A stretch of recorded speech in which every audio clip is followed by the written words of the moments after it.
आजकल प्रिडिक्शन ये कर रहे हैं आखिरी चुनाव होगा, इमरजेंसी लग जाएगी, डेमोक्रेसी खत्म हो जाएगा। प्रधानमंत्री उधर कह रहे हैं कि 2047 तक हमको तरक्की से बहुत सारे लोगों को फायदा नहीं है। राघव चड्ढा को लेकर काफी कुछ चल रहा है, कैसी है उनकी कुंडली। कुछ लोग बोल रहे हैं कि भाई पंजाब के मुख्यमंत्री भी बन सकते हैं, चुनाव भी नजदीक है। क्या देख रहे हैं आप? केजरीवाल के भी अपने सगे जो हैं धीरे धीरे करके छोड़ के चले गए। अभी चर्चा पंजाब चुनाव पे हम आएंगे, लेकिन राघव चड्ढा को लेकर काफी कुछ चल रहा है, कैसी है उनकी कुंडली। कुछ लोग बोल रहे हैं कि भाई पंजाब के मुख्यमंत्री भी बन सकते हैं, चुनाव भी नजदीक है। क्या देख रहे हैं आप?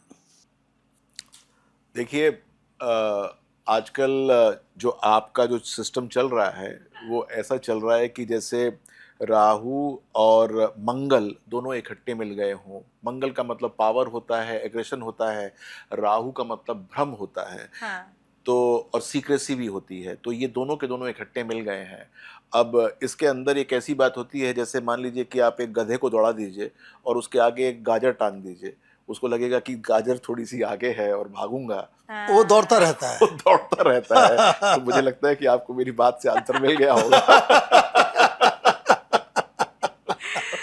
ये अच्छा कॉम्बिनेशन है राहु और मंगल का। This is classic. राहु और मंगल का कॉम्बिनेशन। तो सवाल घुमा के पूछ लेते हैं, बीजेपी का क्या होने जा रहा है पंजाब में? देखिए, बीजेपी का तो वहां पर बहुत ज्यादा स्ट्रांग नहीं है, लेकिन फिर भी वो जो है वहां पर डायनेमिक्स के अंदर शामिल हो जाएगी गवर्नमेंट के। तो आने वाला टाइम वहां पर बीजेपी के लिए वैसे अच्छा है, लेकिन आप सोचें कि कोई जो है कोई मुख्यमंत्री उनका बन जाए तो वो थोड़ा सा मुश्किल काम है। ये एक और बड़ा मसला चल रहा है, वो चल रहा है कि क्या भारतीय जनता पार्टी, जिससे बहुत सारे लोग आजकल प्रिडिक्शन ये कर रहे हैं कि आखिरी चुनाव होगा, इमरजेंसी लग जाएगी, हिंदुस्तान में डेमोक्रेसी खत्म हो जाएगा। प्रधानमंत्री उधर कह रहे हैं कि 2047 तक हमको भारत को जो है एक डेवलप्ड नेशन बना लेना है। क्या दिख रहे हैं भारत के भविष्य को? देखिए, सबसे बड़ी बात तो यह है कि भारत के साथ कुछ खराब नहीं होने वाला। भारत जो है वो अपने अच्छे पेस के साथ तरक्की करने वाला है, और इस तरक्की से बहुत सारे लोगों को फायदा नहीं होने वाला, जो कि अपने व्यक्तिगत फायदे की बात करते हैं। अच्छा। जब व्यक्तिगत फायदा जो है लोगों का समाप्त हो जाता है या कम हो जाता है, तो इस प्रकार की बातें या इस प्रकार के अंदेशे होने शुरू हो जाते हैं। जब को लगता है कि मैं एक हाउस ऑफ प्रॉफिट में बैठा था और मेरे को वो हाउस ऑफ प्रॉफिट से फायदा नहीं हो रहा, तो उस प्रकार के वक्तव्य करते हैं।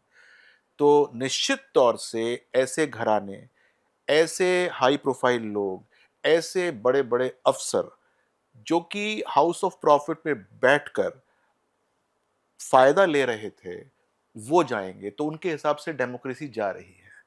वास्तव में उनके हिसाब से डेमोक्रेसी जा रही है, क्योंकि उनका जो एक्शन है वो थोड़ा सा हल्का होने वाला है। लेकिन जनसाधारण, जनमानस, हम और आप जैसे लोग जो कि डेमोक्रेसी के नाम पर हम लोग गर्वित होते हैं, वो हमेशा गर्व से ही रहेंगे कि इस देश में डेमोक्रेसी हमेशा जीवित रहेगी। डेमोक्रेसी को कोई खतरा नहीं, वो आप सुन लीजिए कि कोई खतरा नहीं है। लेकिन खतरा तो मंडरा रहा है पाकिस्तान के ऊपर। हाँ, राइट।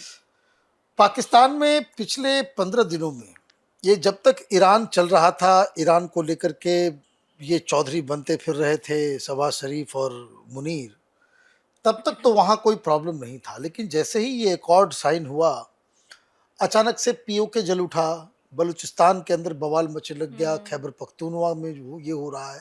और अब ये बताया जा रहा है कि जनता जो है वहाँ पे लॉन्ग मार्च और सरकार के खिलाफ। पाकिस्तान का फ्यूचर क्या है? क्या they will come back as a strong nation? अभी तो बहुत ही बुरी हालत में ये लोग। पाकिस्तान और इंडिया की कुंडली को लोग बहुत एक दूसरे से कोरिलेट करते हैं, क्योंकि बनने में ज्यादा दिन नहीं थे। जी जी। लेकिन ये लोग भूल जाते हैं, बहुत सारे एस्ट्रोलॉजर्स भी भूल जाते हैं कि भारत जो है वो उस दिन नहीं बना था। भारत को आदिकाल से है, सनातन है भारत। Right. भारत उस दिन पाकिस्तान बना था, भारत नहीं बना था। भारत तो बना हुआ था। भारत का एक अंग जो है वो चला गया था, लेकिन भारत तो अगर हम देखें तो 5,000 साल, 10,000 साल बिना से है। किसी डाउट के। तो मैं आपको इतना बताना चाहता हूं कि पाकिस्तान की कुंडली के अंदर वो सारे योग हैं नेगेटिव, जो कि उसको अगले 200 वर्ष तक भी उठने नहीं देंगे। 200 वर्ष तक भी, जब तक वहां पर पब्लिक वैसा नहीं कर देगी कि वो तख्ते सारे के सारे पलट दे। क्योंकि उन्होंने जिस प्रकार से रिजीम अपना बांटा हुआ है, जिस प्रकार से गवर्नमेंट का से कम है, जिस प्रकार से फौज का से ज़्यादा है, और कभी फौज होती है ऊपर, कभी गवर्नमेंट होती है, जब तक वो अपने पूरे पूरे सिस्टम को चेंज नहीं करेंगे तो उनके लिए बहुत बड़ी परेशानी की बात है। और 200 वर्ष मैं इसलिए कह रहा हूँ क्योंकि छठा भाव जो सिक्स हाउस होता है, जिसको हम लोन का भाव कहते हैं, वो उनका बहुत ज्यादा जागृत है, केतु के द्वारा जागृत है। ऐसे में क्या होता है, बात लोन की नहीं होती है, जो हमारी अपनी जमीन होती है वो बिक जाती है। मतलब कि कोई व्यक्ति हो, उसके पास कोई प्रॉपर्टीज हो, वो बिक जाती है। तो आप सोचिए कि पाकिस्तान का अपना लैंड या फिर अपनी जो धरती है, वो बहुत कुछ उसके हाथ से जा सकती है। ऐसा नहीं है कि भारत ले रहा है, भारत को लेने की जरूरत भी नहीं है उसको, लेकिन वो ऐसे व्यक्ति के पास या ऐसे नेशन के पास चली जाएगी कि उसमें उसका से बहुत हद तक कम हो जाएगा। और ये बहुत ज्यादा दूर नहीं है, ये 2-3 साल के अंदर आप देखेंगे कि एक सब्सटैंशियल पार्ट जो है पाकिस्तान का, वो कोई विदेशी धरती के लोग कंट्रोल करते हैं। वैसे तो उसको कंट्रोल करते आए बाहर के लोग ही हैं, लेकिन वास्तव में उसकी धरती के ऊपर रह के कंट्रोल करने वाले अब होने वाले हैं। अभी तो फिलहाल सभी का इंटरेस्ट पीओके को लेकर है, कोई गुड न्यूज आएगा?